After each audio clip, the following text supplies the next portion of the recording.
అమ్మవారి సేవనే ప్రధానం. అమ్మవారి సేవ చేసుకున్న భాగ్యం కలిగే సందర్భంలో స్థానికులందరూ కూడా నేను ధన్యవాదాలు తెలియజేస్తాను. ఎందుకంటే అధికారులం ప్రభుత్వం పక్షాన ఎన్ని కార్యక్రమాలు చేపట్టినా స్థానికులది ప్రజల భాగస్వామ్యం లేకపోతే అది చాలా ఇబ్బందికరంగా ఉంటుందని విశ్వసించేవాళ్ళం. తప్పకుండా ఇప్పుడు కూడా ఇదేలా మేమేదో కొత్తగా వచ్చి ఏర్పాట్లు చేస్తున్నామని చెప్పుకునేటువంటి అవసరం కాదు. ఇది పోయినసారి ఏమైనా పొరపాట్లు జరిగితే సమీక్షించుకొని భవిష్యత్తులో పొరపాట్లు జరగకుండా ప్రజలకు ఎటువంటి అసౌకర్యం కలగకుండా ఉండేటువంటి విధంగా మాట్లాడుకునేటువంటి సమావేశం ఇది.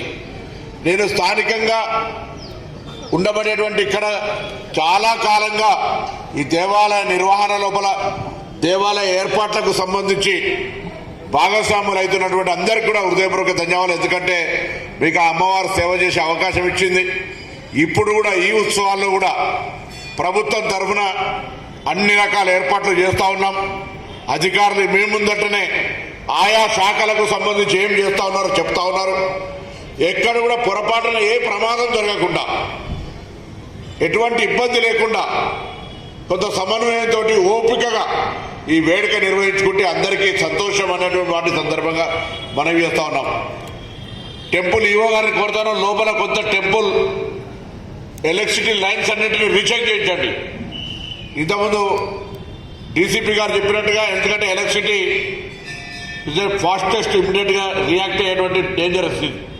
సో ఎక్కడ కూడా చిన్న లూజ్ అవసరమైతే కొత్త వైర్ కొనుక్కోండి. ఎండోమెంట్ కమిషనర్ గారు ఇక్కడ ఉన్న వెంకట్రావు గారు వారిని ఒకసారి సూపర్వైజ్ చేయండి. ఫస్ట్ ప్రివెన్షన్ ఎలక్ట్రిసిటీ తరఫున ఎక్కడ కూడా ప్రమాదం ఏర్పడకుండా తీసుకోవాల్సిన చర్య. పోలీసులు పూర్తిగా లీనమై సహకారం చేస్తారు. జిహెచ్ఎంసీ వాళ్ళు కూడా దీనికి సంబంధించినటువంటి పారిశుద్ధ కార్మికులతో మొదలైతే కమిషనర్ దాకా దీనికి సంబంధించిన లీనమవుతారు. మిగతా అన్ని డిపార్ట్మెంట్స్ రెవెన్యూ పరంగా ఎండోమెంట్ పరంగా అందరూ కూడా ఇన్వాల్వ్ అయినప్పటికీ ప్రజల భాగస్వామ్యమే అన్నిటికంటే ముఖ్యం.